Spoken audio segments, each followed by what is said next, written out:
Hey, so if you're constantly creating Zoom meetings manually and copying links into your calendar, yeah, there's a much easier way to do it.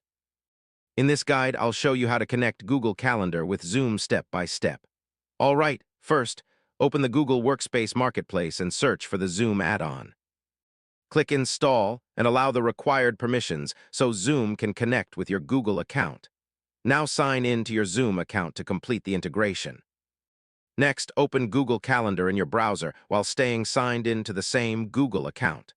Click Create and start setting up a meeting like you normally would. Now click the Zoom option inside the event window to automatically generate a meeting link. You can customize settings like waiting rooms, passwords, or video preferences before saving.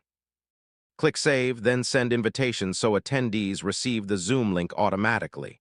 Finally, open the calendar event and test the Zoom link to confirm everything works properly. And yeah, that's it. Once connected, Google Calendar and Zoom work together automatically to make scheduling meetings much faster.